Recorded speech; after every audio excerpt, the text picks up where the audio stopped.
Dan saudara, untuk informasi terkini kami akan menghubungi jurnalis Kompas TV Partomi melalui sambungan telepon. Selamat petang Partomi. Selamat petang. Ya, bisa diinformasikan kepada kami seperti apa situasi terkini khususnya di daerah terdampak yang paling parah, Partomi? Baik, Cynthia. Saya sekarang berada di Desa Cugenang. Di Desa Padaluyung adalah lokasi yang terparah terkena dampak gempa yang baru saja terjadi. Kalau kita hitung, diperkirakan mungkin lebih dari 50, hampir 100 rumah yang saya lalui dari jalan alternatif Sukabumi, Cianjur, dan Cipanas mengalami rusak parah. Bahkan tadi kita mendapatkan satu warga bernama Ibu Onah umur 80 tahun meninggal dunia di tempat karena reruntuhan bangunan tersebut. Pas itu juga kita mengkabarkan juga ada mungkin lebih dari puluhan warga yang terkena luka akibat terjatuh saat melarikan diri dan juga terkena reruntuhan bangunan.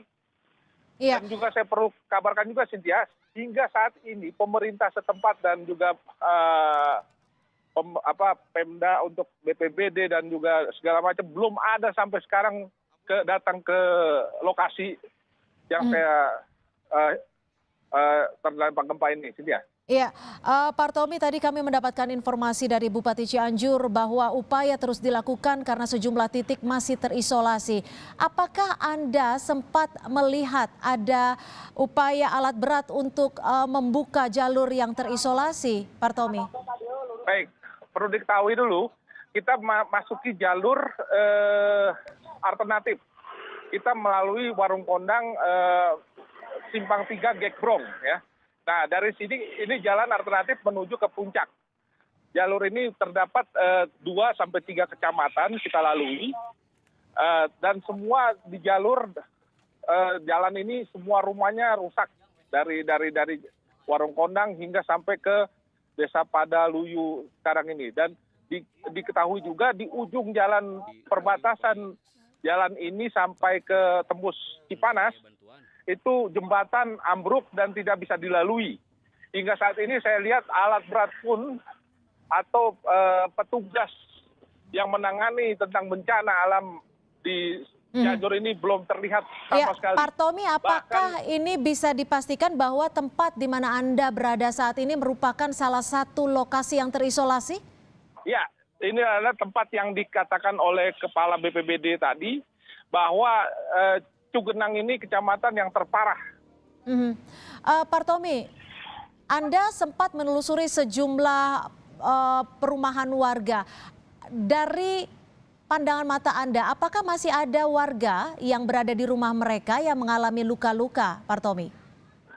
Tidak ada, semua warga setiap desa atau kampung yang saya lalui itu langsung membuat tenda masing-masing di lapangan. Kalau saya lihat membuat tenda masing-masing di lapangan supaya aman, karena sepanjang jalan ini jalur alternatif ini tertutup dengan reruntuhan bangunan di daerah Cugenang ini. Ya, di wilayah Cigenang menjadi wilayah paling parah dan sebagian besar rumah warga mengalami kerusakan cukup parah. Apakah sudah ada posko yang disiagakan untuk bermalam? Kalau Partomi. posko sampai saat ini untuk dari petugas belum ada, tapi dari warga setempat, saya lihat sudah dengan mandiri membuat tenda-tenda mandiri di lapangan sesuai titik-titik di desa mereka masing-masing.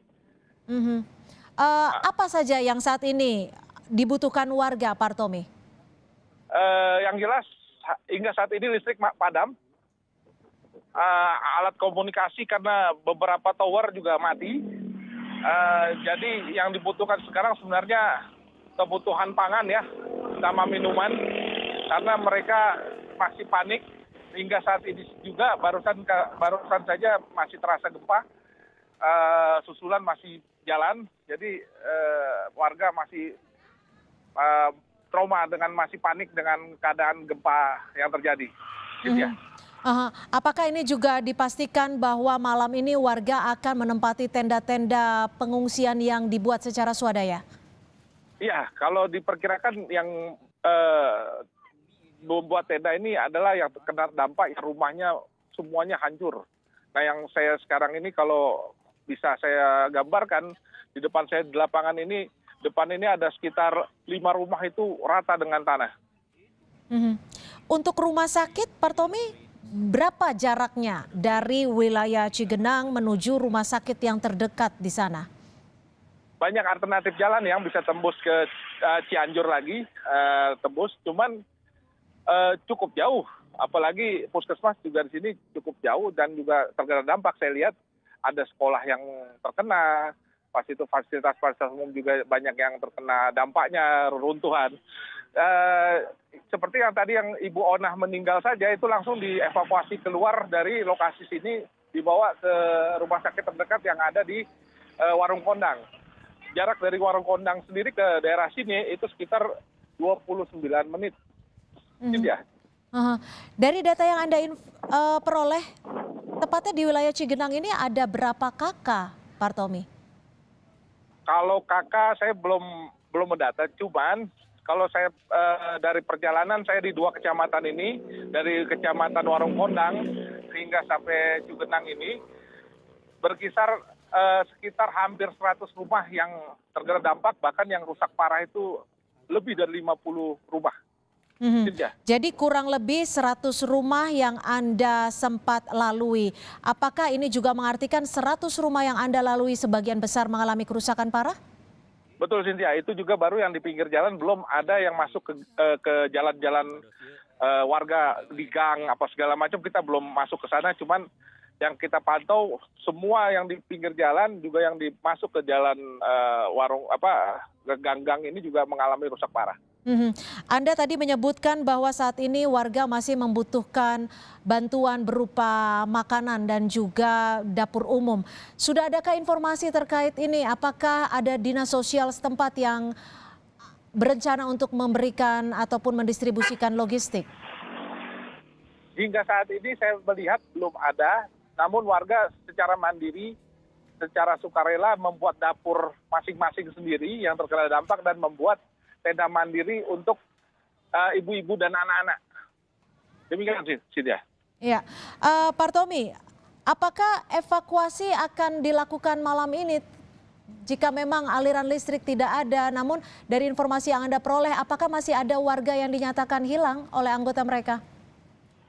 Tadi sempat ada yang tertimbun, namun tadi selamat antara pemilik rumah dan pekerja sudah dibawa. Dan 2 anaknya ternyata di luar aman, dan sekarang masih dipantau lagi rumah-rumah sama warga sekitar, yang mana yang masih ada di dalam rumah itu di sweeping ya, di patroli dan dipanggil apakah masih ada yang di dalam rumah. Cynthia.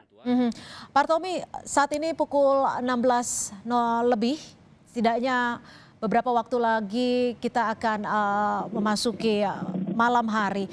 Bagaimana dengan tenda pengungsian? Apakah tenda pengungsian yang dibuat warga ini cukup memenuhi standar untuk mereka bermalam, Pak Tommy? Kalau kita lihat cukup parah karena mereka hanya pakai terpal dan plastik-plastik yang besar ya untuk di dalamnya. Terpal-terpalnya juga terpal-terpal yang biasa dan dibuat dari bambu-bambu. Untuk sementara sih untuk ngumpul mereka sementara supaya tenang cukup nyaman. Namun untuk malam hari karena cuaca di sini dingin, karena di perbukitan yang di bawah kaki Gunung Pangrango dan juga penerangan juga tidak ada. Ini yang harus ditindaklanjuti oleh petugas, harus cepat tanggap memenuhi permintaan para pengungsi warga di Cigenang ini, Cynthia.